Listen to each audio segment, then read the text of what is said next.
The welding program at Holy Rosary High School is about to become bigger. This morning, the school received a $50,000 donation to expand their welding space. The donation is a game changer for our program to have our students able to use the current technology and have this experience in welding. It's a life skill that'll be valuable to them forever. So. Over the course of the past 10 years, the welding program at Holy Rosary has seen an increase in kids wanting to learn how to weld. With the amount of students growing, there wasn't enough space for them all to work properly. Thanks to the donation, the welding program will have a new home in the Holy Rosary expansion, a place for more projects and different types of welding. Before the donation, we could only do MIG welding and stick welding, and we had one TIG welding station. And now in the new facility, we'll have TIG welding in every single station in the whole facility. The CWB Welding Foundation donated the $50,000 to Holy Rosary. The foundation is already starting to see shortages, and it's projected by 2028 that 700,000 welders will be out of the profession. CWB hopes they can fill this gap with current students. The biggest challenge is getting young students, young people out of school that know how to adjust the machine, that know what they're talking about, to make corrections depending on the situation they're in. So it's really awesome that these guys are able to get the newest stuff and learn from the ground up. Throughout the past few years, Holy Rosary and CWB have seen more women get into welding. Now with the new equipment and expansion, the school is hoping to see even more girls get involved with the program, and the current students are looking forward to having a bigger space to work. I'm really excited to see the new technology that they'll have in it, and then there'll be so much more room. And yeah, I'm excited to see, because I think I want to take welding in grade 11 and 12, so I have a few more years of it here, and I'm excited to see what the program will be in the new facility. The school is planning for construction to be complete halfway through the next school year. The city is hoping a new floodwater system that's been installed at the Russ Robertson Arena will save the city money and lower emissions. Staff at the Russ Robertson began using the Real Ice floodwater system to build and maintain the ice surface for the 2021-22 season. The equipment allows crews to use cold water on the ice. The system uses water pressure to spin the water, removing air bubbles. Traditionally, the Zamboni floods with hot water, which you can imagine the energy consumption it takes to heat water to a very warm temperature. This device that's been used, made in Canada, I understand, and used in arenas throughout Western Canada and Canada, will allow our staff to use basically tap run water coming out at cold. According to estimates, the system should reduce the arena's natural gas use by 142 gigajoules and electricity use by 28,000 kilowatt hours a year. That would lead to $3,600 a year in cost saving. 75% of the cost of the project was funded by a federal grant. Cost saver, but it also comes through the climate change initiative from the federal government and FCM, which allows us not to have to pay for the full price. The Real Ice equipment has a lifespan of around 25 years.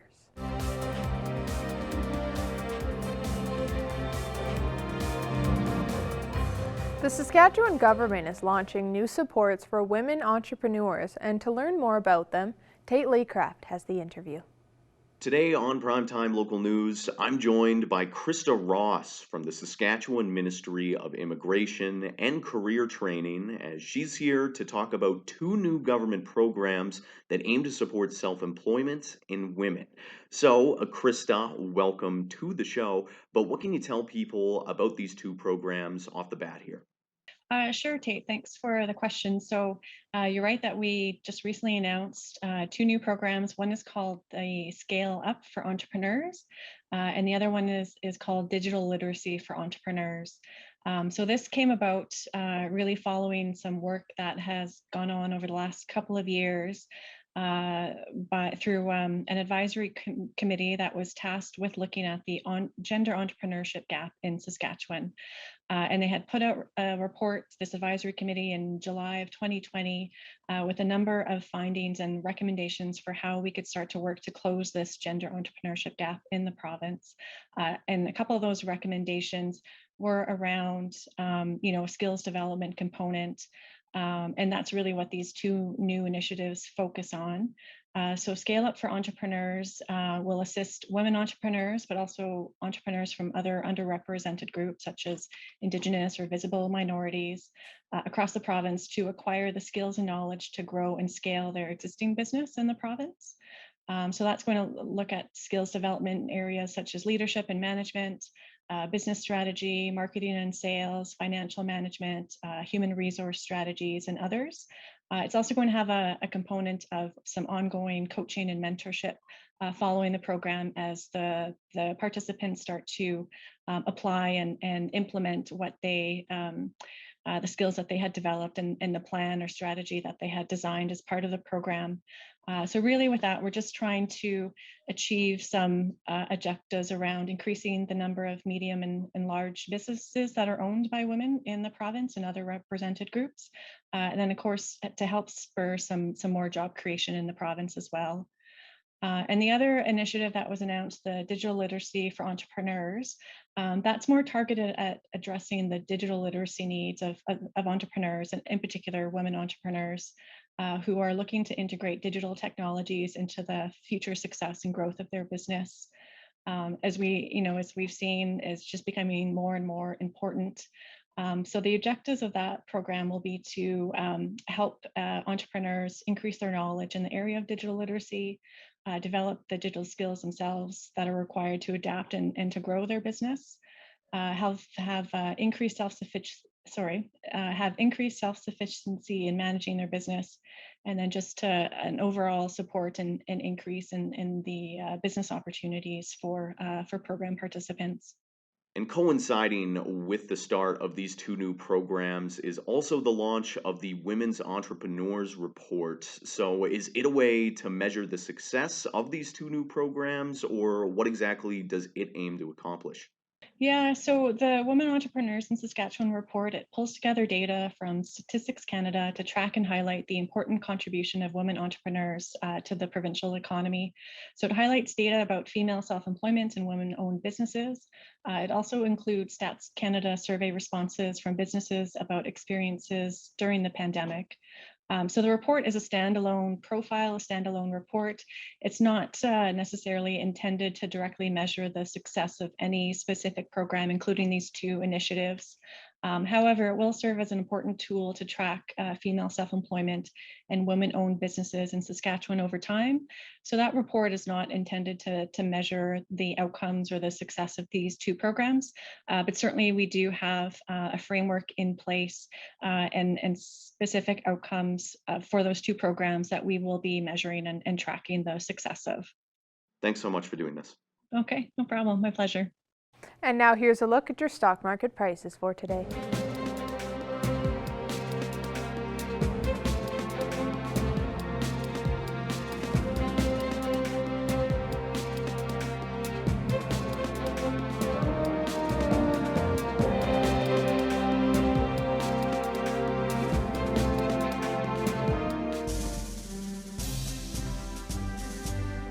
Today's oil prices are brought to you by First General Services.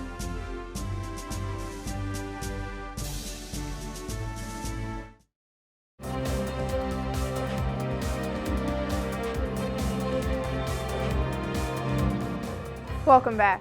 Alberta's Order of the Bighorn is an award designed to highlight those who have made exceptional contributions towards fish, habitat, and wildlife conservation.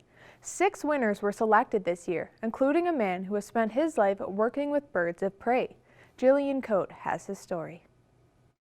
I'm joined today by Dr. Rex Copeland, who received the Order of the Bighorn Award this year from the Alberta government for his work as a veterinarian for birds of prey, among other things.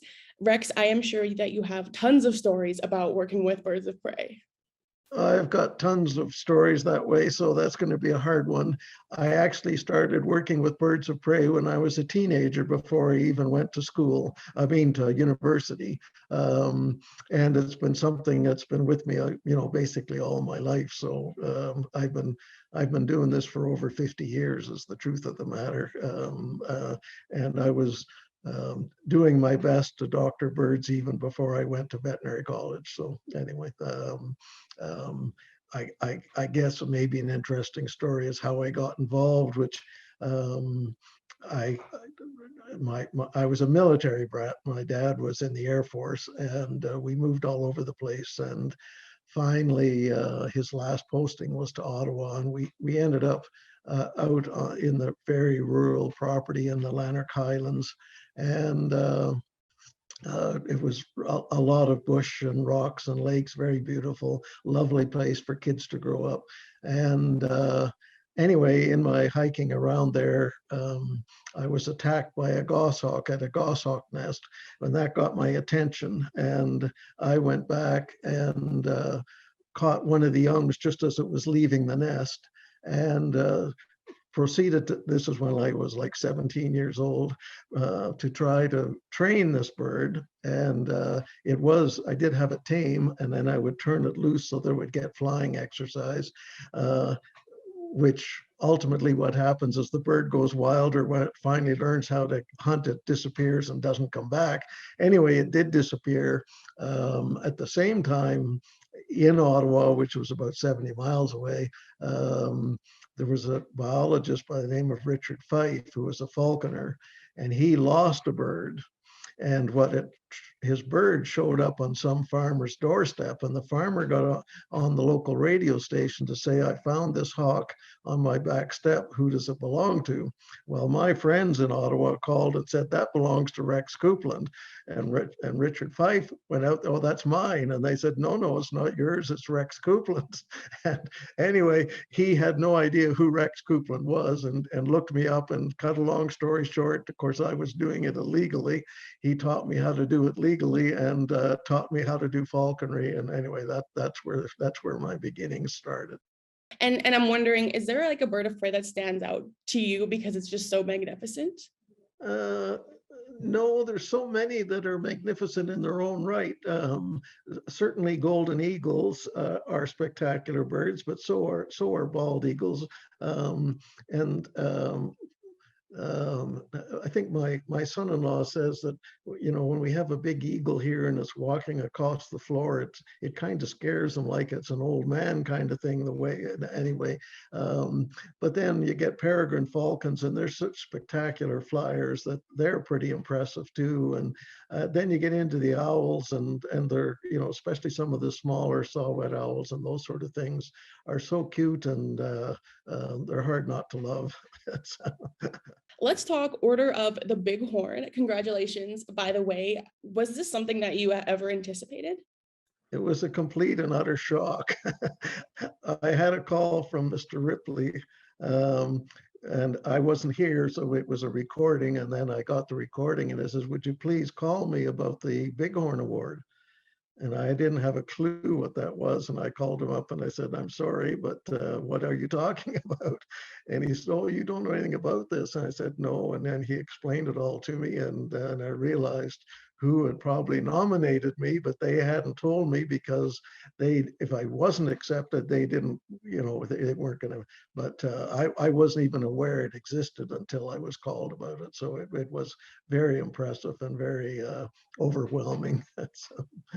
Yeah, it's great recognition, after years of hard work. Well, and there's, as I said at that night, it's kind of unfair that I get this award, because there's so many people that it takes to get, like game officers coming here to bring birds, and they have huge areas, and yet they take the time to bring stuff to me. And I've had people come as far away as High Level, which is 5 hours one way, to bring me an injured bird because they were that concerned about it. And in one occasion, it happened, the bird was so badly injured, I said, I'm sorry, but we have to euthanize it. And, but I mean, they all took that all on their stride. And then I have about half a dozen people that bring me food for hawks so that I can, because that's always a big problem. And then I have biologists that help me. And then my wife helps me all the time, and my daughters and granddaughters. And so there's a lot of people. It's not just me. It's I get the glory, I guess.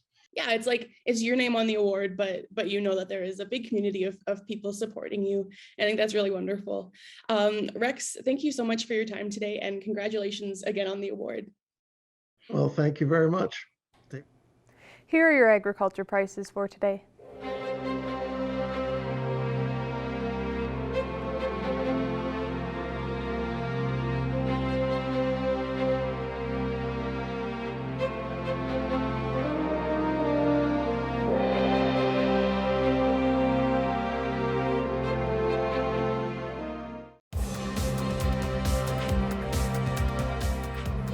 Back in May, Lloydminster lost a major part of the community with the passing of Bob Troop. The Lloydminster Bobcats will honor him at their game this weekend.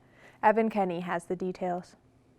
The Lloydminster Bobcats will look to make it 2 wins in a row on Sunday when they host the Olds Grizzlies. While the 2 points are crucial for the Bobcats when it comes to the standings, this game will focus on more than just hockey. Sunday's game will be a tribute to longtime supporter Bob Troop. He'll always be remembered for his time in the penalty box. He's over 30 years of volunteering in the penalty box and only missing 1 or 2 games a year, which, no matter what position you have as a volunteer, that's a remarkable, track record to be that dedicated for that long to a position. And, I could go on for hours about what he did for the organization the evening out. He was the one that looked after all of that from the organization standpoint, which was one of the biggest fundraisers every year for the Bobcats. And those were the things that he just did, and never looked for credit for him. Just went out and did it. And the biggest part too is he always represented the organization, with a smile. It could be a tough stretch for the team. You wouldn't know it with old Trooper. He would have, just been as happy to talk hockey and talk about his boys at any point. And that's a big part, and just a great human being all around. A tribute banner and plaque will be unveiled on Sunday, along with a ceremonial puck drop. Boundary Ford is currently giving away 100 free tickets to the game. Puck drop will be at 2 p.m. here at the Civic Center. Evan Kenny, Primetime Local Sports. Now Shelby Clark will get a second look at this evening's forecast.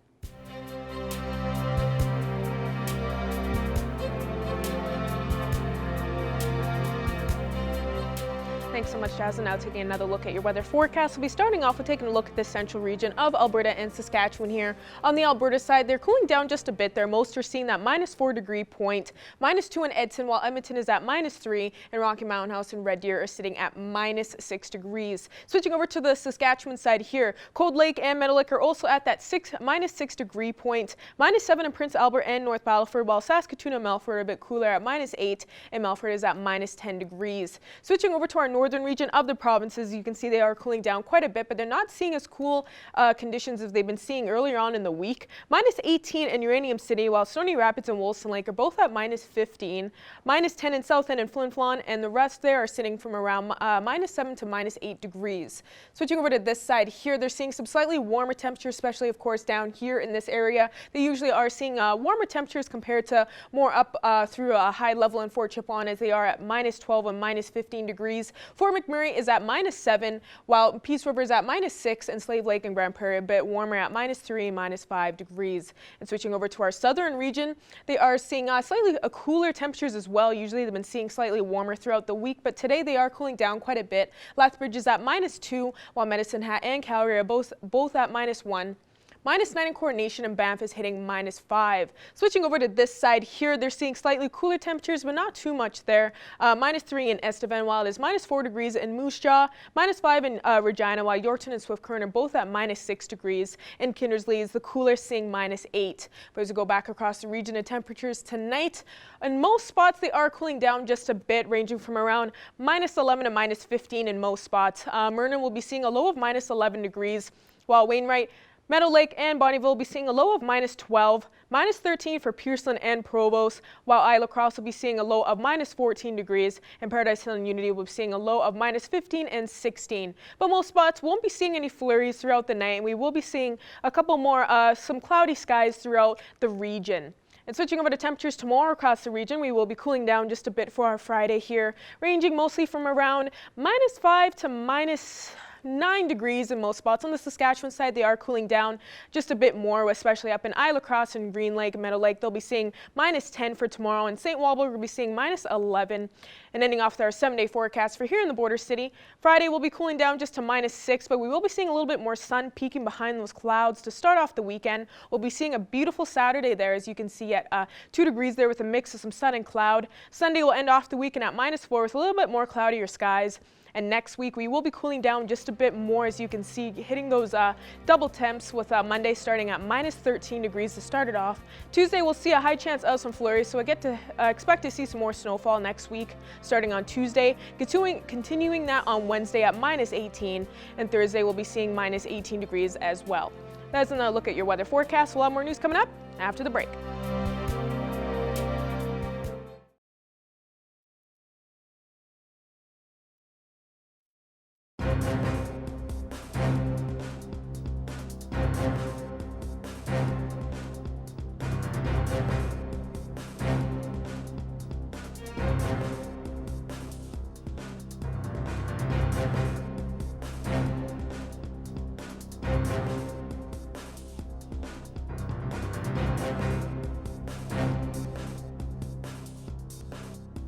Joining me today is Janet Howrelak and Jonah Alejandro from Catholic Social Services to give me some details on their Gateway Journeys event coming up next week.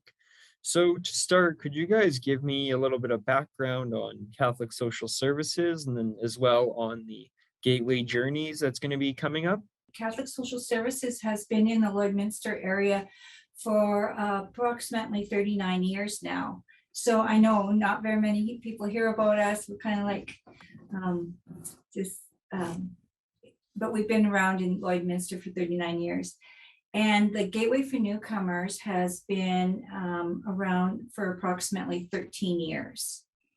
And this is the first time we've done something like this. And so the Gateway for Newcomers is a place for orientation, information, and referral kind of services. And we do settlement and integration. And so that would include free presentations. And so with the integration piece, we strive to get a niche for our newcomers, finding something that they'd be very interested in, taking part in the Canadian experience, being part of the community, that sense of belonging piece. So that's when Jonah came up with the idea of Gateway Journeys. And so fast forward to our event, we have Ellen Warwick, who is been publishing for about 25 years. And she's got 10 children's book, and she lives in the Toronto area. So she's going to be doing the presentation as far as reading to the kids. And then, so when will the event be taking place? Well, the 12 days of Christmas, so that would start December 13th. So December 13th. Yeah. December 13th. At 4:30. 4:13, yeah. And then I had also seen with the book reading, there will also be some arts and crafts after that. Could you tell me a little bit more about that? Yeah, so it's going to be a family craft, and anybody that registers will be able to get a list of the materials they'll need to do. Very, very basic materials. some construction paper, and maybe some glue. But they're going to be doing a family craft together. So it would be, I don't want to give it away. So you have to register, but it's going to be a family craft and it's really cool. And our settlement worker in schools, Jensen White, will be doing that piece. And so she's come up with a great craft to have the families connect and have fun all at the same time. And then, so how would people be able to sign up and get the link for the video? So just contact us at the office at 780-875-9084. You can connect with Roxanne Ludu, or you can connect with Johanna Reyes, and that's in public or on social media, Johanna's email address. And yeah, so just register and you'll get all the link and everything, how to connect and join us for a fun time. And then is there any price that people have to pay for this, or is it free? It is a free event, always. Yeah, it's open for public, right? It's open Janet? for the public, yes. It's not just newcomers. This is Yeah. a Canadian experience for all of us. And so you had mentioned that you had done something like this before. What was some of the feedback that you received from people who attended it? Some of the feedback was, it was great. It was a wonderful event.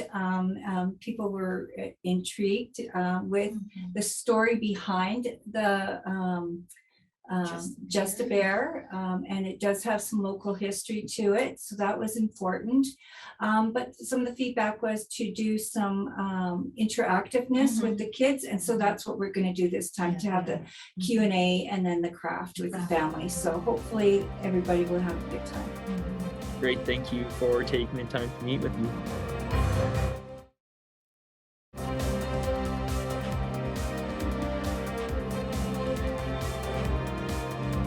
Joining us today for Primetime Local News is Serena Shadeen with the Lloydminster Chamber of Commerce. Thank you so much for taking the time to speak with us. Thanks for having me. Of course, no problem. So, coming up on December 15th is a roundtable discussion with the Board of Directors and Political Action Committee members. What exactly is the goal for this roundtable discussion that will be coming up? Yeah, so we're actually having two roundtable discussions. We're holding it over 2 dates so that if you can't make the first one, there is that alternate date. So it's December 15th and January 20th. And the goal is for us to reach out to the business communities and the business community and chamber members to find out what their advocacy concerns are or business issues are, so that it can help to form our advocacy platform and what we advocate for at the Chamber of Commerce. So one of the primary things the Chamber of Commerce does is we advocate to municipal, provincial, and federal governments on behalf of business. So these roundtables give us that opportunity to hear from the business community and hear their concerns so that we can bring these issues forward to government. How can residents get involved and check in with their businesses for this discussion that may just not be aware? Yeah, so any chamber members are invited to our roundtables, and they're invited to take part in our political action committee. So our political action committee is made up of chamber members, and we hold a meeting every month. So we keep working on these issues all throughout the year. And so they can really just get in touch with the Chamber of Commerce, and we're more than happy to help them along the way. And for members in the community that may be unaware, for these roundtable discussions, can you explain why these discussions are so essential to have with the Chamber of Commerce and, having them throughout the year? Yeah, so if we're not in touch with the business community, we don't know what their issues are. So we need them to bring their issues forward to us. One of the focuses for this year's roundtable is really on those bi-provincial challenges. So for our last couple political action committee meetings, we've been talking about the bi-provincial issues that businesses face within our community, and we know they're substantial. It's one of our major challenges as a community. So for example, businesses face different income tax and business tax. They have multiple worker compensation accounts and the tracking of hours in each province. Businesses have to be incorporated in both Alberta and Saskatchewan in some circumstances. Some businesses face 2 security commissions and 2 sets of regulations. Different labor standards across provinces. So these are all challenges that businesses face within Lloydminster every single day.